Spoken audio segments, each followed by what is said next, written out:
Merci de votre fidélité à l'Info Soir sur Canal 3 Bénin.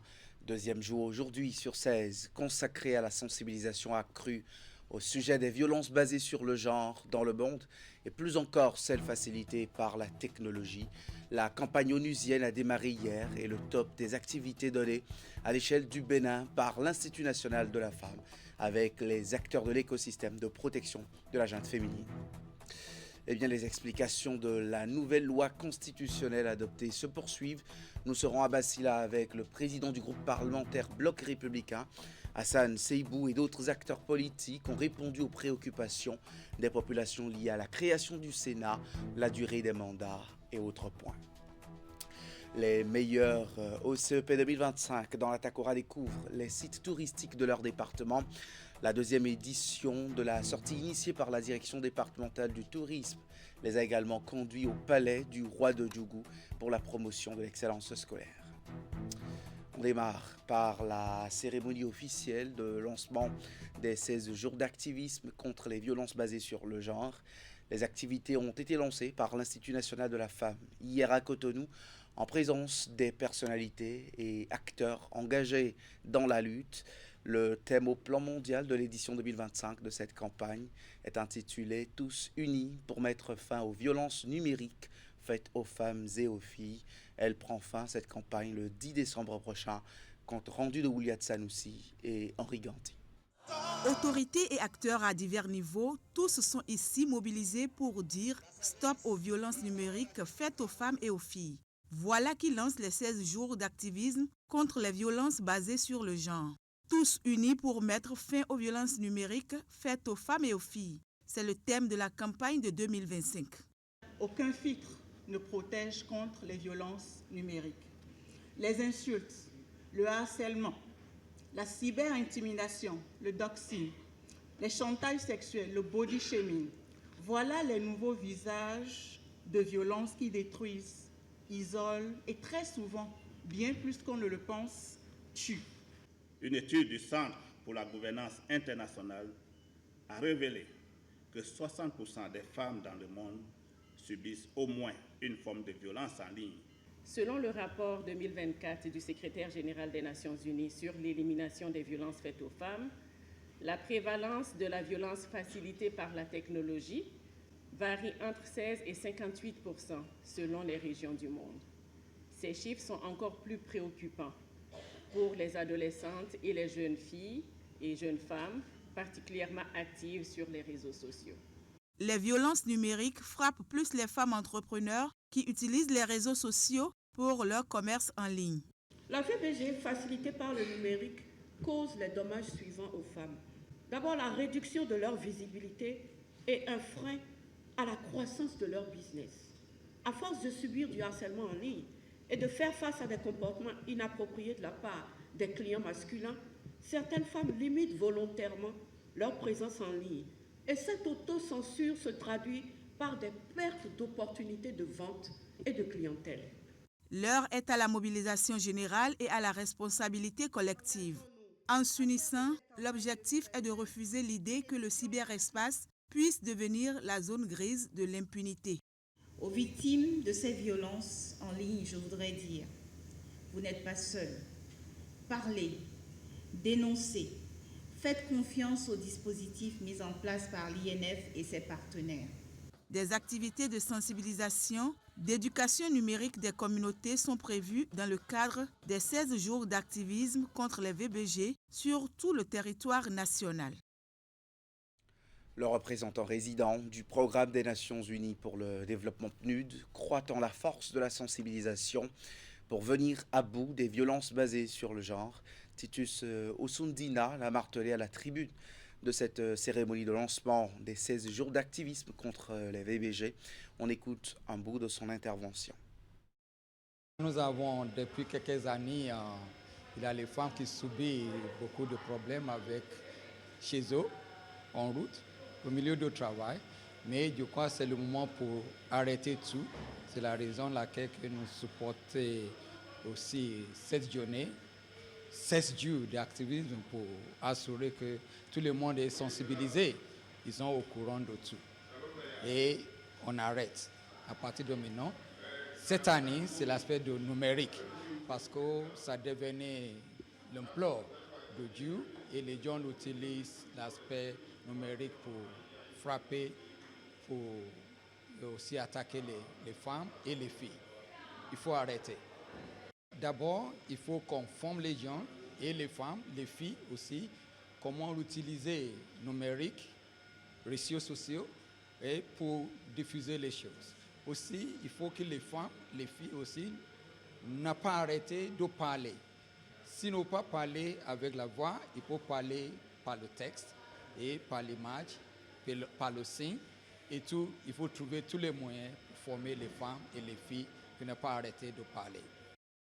Au rang des responsables d'institutions de la République, le président du Conseil économique et social était présent aux côtés de l'Institut national de la femme. Au lancement de cette campagne, Conrad Baguidi s'est prononcé à la fin de la cérémonie. La cause nous concerne tous. Ça, c'est une chose qu'il faut passer comme message. Nous devons tous être en train de travailler pour que désormais les femmes retrouvent, ou du moins vivent bien dans notre société. Et le message principal que je voudrais partager, c'est que quand la femme dit non, il faut entendre non.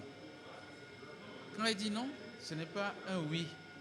Même si quelque part, dans notre culture, nous pensons qu'il faut insister, il y a là un problème, il y a un travail à faire pour que nous puissions comprendre que le non, il est un non. Il faut le prendre comme tel, quitte à ce que nous travaillions notre élégance pour continuer peut-être à montrer notre charme, mais ça doit rester dans la prudence, parce que le non d'une femme ne doit pas être un oui dans notre tête. Mais ça doit rester d'abord et avant tout un non. C'est ça le message que j'ai envie de passer. Si on sait le faire, du point de vue physique, du point de vue de nos rencontres et du point de vue du numérique, nous aurons réussi un pas important. Parce que la violence faite à l'égard des femmes, c'est aussi une dimension culturelle qu'il faut continuer à travailler pour que nous puissions trouver l'harmonie nécessaire. Je pense que les femmes sont déjà suffisamment acculées pour qu'on continue à le faire davantage. Peut-être qu'il faut le faire aussi. Moi, j'ai partagé avec ma voisine qu'il m'est arrivé aussi, quand on parle de violence par les sextes, tori, tout ce qui peut arriver en termes de violence sur le numérique. J'en ai déjà eu, comme d'autres hommes. On n'en parle pas beaucoup. Mais parce que on pense qu'on est protégé. Aujourd'hui, les 16 jours sont dédiés aux femmes. Restons dans le canevas qui est prévu et faisons ce travail-là. Mais oui, je suis d'accord que les hommes également peuvent être violentés, mais on va le travailler plus. Ce n'est pas la majorité. Donc on va le travailler différemment et priorité aux femmes pour l'instant. Désolé de ma position, mais elle est claire. Ça sera comme ça pour l'instant. Et voilà, on va parler politique. La tournée de vulgarisation des nouvelles lois votées a démarré par Bassila pour le compte de la Donga. Quelle loi précisément? L'initiative est une des étapes importantes d'explication de la modification de la Constitution adoptée à l'Assemblée nationale récemment. La délégation a essentiellement mis l'accent sur la création du Sénat et le passage de 5 à 7 ans des mandats des députés élus communaux et du président de la République au nombre des réformes opérées. Abdou Sahabi Idrissou.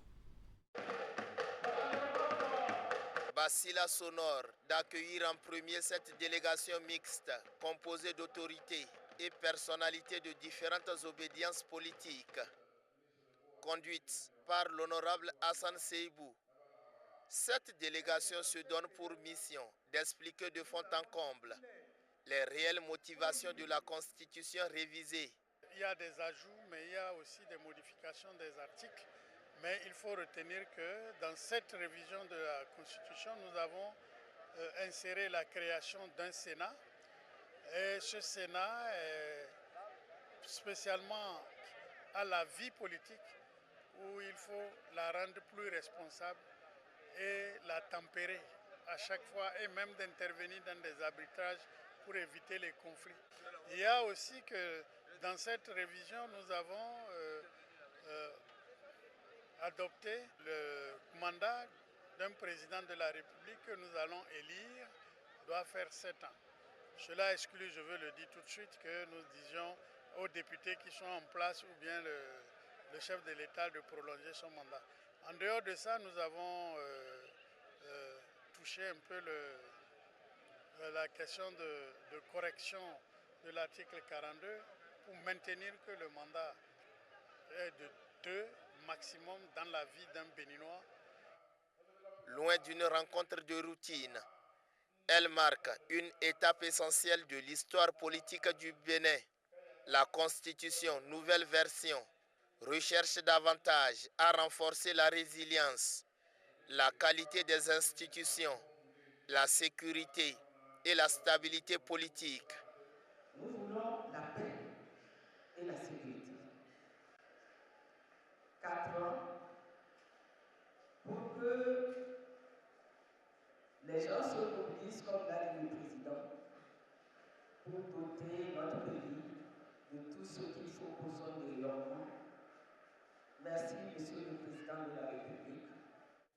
À cette occasion, un débat interactif et constructif est instauré. Il a permis aux participants de mieux cerner le contenu des nouvelles lois votées. En politique, tu exagères. Si tu exagères trop, je le dis, je suis pour que le Sénat te rappelle à l'ordre.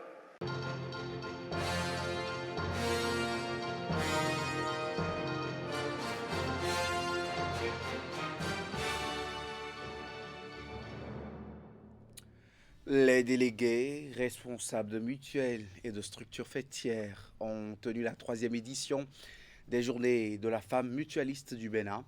L'événement de Zogbodoma a été initié par l'organisation non gouvernementale Action pour la protection sociale à PROSOC.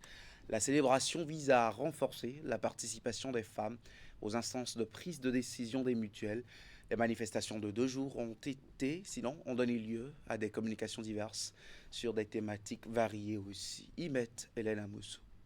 Les journées sont à la 3e édition. Elles sont dédiées aux femmes qui travaillent au quotidien pour le renforcement de la protection sociale. Les journées de la femme mutualiste du Bénin sont une initiative de l'ONG Action pour la protection sociale à PROSOC. Cette édition s'inscrit dans la dynamique de notre engagement collectif à faire des mutuelles sociales de véritables instruments de transformation sociale. Les mutuelles de santé sont aujourd'hui à un tournant important et des éditions de ce genre sont des moments pour nous rappeler que la mutualité a encore son sens. Les manifestations ont démarré par une caravane, tout comme celle précédente. Les retrouvailles de cette année ont réuni des centaines de participantes venues des 4 coins du pays. Le programme meublé d'échanges, de réflexion et autres est placé sous le thème « Femmes mutualistes et leadership communautaire ». Le leadership communautaire féminin est une opportunité pour transformer la société, améliorer la gouvernance mutualiste, renforcer la confiance des membres et donner un visage plus juste, plus humain et plus authentique à la solidarité. J'aimerais inviter les femmes à prendre leurs responsabilités, à prendre le devant des choses. Pendant 2 jours donc, les participantes et les participants seront renforcés sur les qualités, les aptitudes, les responsabilités, les faiblesses et les obstacles du leadership féminin. Espace de renforcement des capacités et de promotion, le rassemblement cette année vise à inciter davantage les femmes mutualistes à être aussi présentes dans d'autres instances de prise de décision. Pour les partenaires, de même que les organisations, le moment est venu de prendre un nouvel élan pour renforcer le leadership de ces dernières dans leurs communautés respectives sur les plans social, économique et politique. Chères femmes mutualistes, votre engagement inspire. Vous montrez chaque jour qu'avec l'organisation, la responsabilité et l'unité, nous pouvons bâtir des communautés plus fortes et plus résilientes. Votre participation active dans la gestion de la santé familiale et communautaire est un immense apport au développement du Bénin. Ponctués d'activités intellectuelles, les 2 jours de réjouissance ont également été meublés d'une marche de santé. De quoi éliminer les calories et se donner une meilleure forme de façon ludique et conviviale. Pelebina était le point de ralliement des femmes rurales des départements de l'Atakora, de la Donga, du Borgou et de l'Alibori. Les membres de P. Marédel ONG entendaient plaidoyer pour la maîtrise des ressources en eau et de développement se sont retrouvés pour passer au peigne fin les différentes activités entreprises dans l'année en cours, l'année 2025. Abdou Sabi Idrissou pour le point de cette fête annuelle. La 15e édition de la fête annuelle des femmes membres des associations villageoises d'épargne et du crédit, s'ouvre ici à Pélébina sous le parrainage de l'honorable Abdoul Malik Gomina. Mobilisés au sein de Pemaredel ONG, elles célèbrent leur fête annuelle. Le directeur de cette ONG a présenté le bilan des activités menées, notant une régression liée à la mobilisation des ressources financières au cours de l'année qui s'achève. Au total, Pemaredel a appuyé 384 associations dans les communes de Basila, de Kopago, de Djougou, de Waké, de Ndali et de Parakou.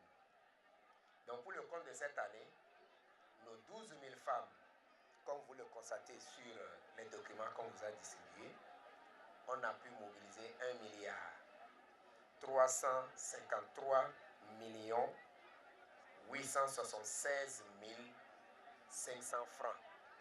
Ça, c'est l'argent des femmes analphabètes. Je dis bien, c'est l'argent des femmes analphabètes qui n'ont pas besoin d'une calculatrice. Même si vous donnez, elles ne savent pas comment manipuler. Le chef d'arrondissement de Pélébina, tout en rappelant le chemin parcouru, exhorte ces femmes à plus d'engagement. Continuez de croire en vos capacités. Continuez de vous former. Continuez de vous soutenir les unes et les autres.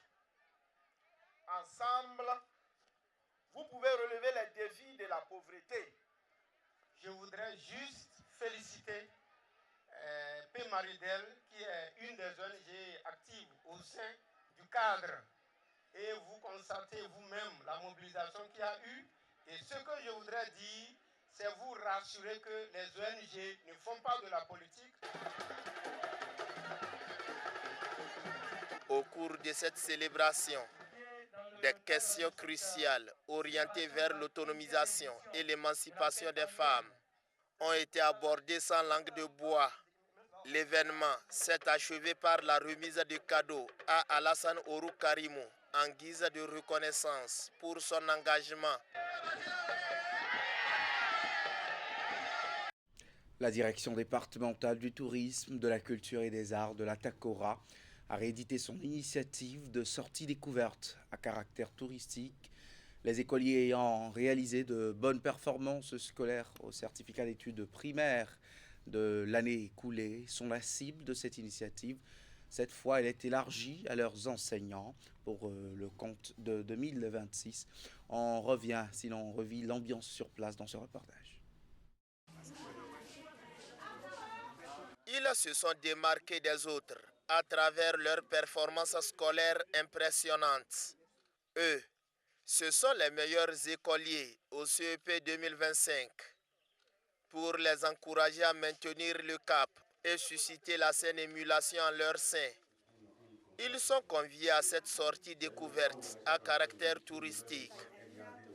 L'initiative est portée par le directeur départemental du tourisme, de la culture et des arts de la TACORA. Comme vous le savez, l'objectif poursuivi à travers cette activité, c'est la promotion de l'excellence, en même temps la promotion de nos potentialités touristiques et culturelles.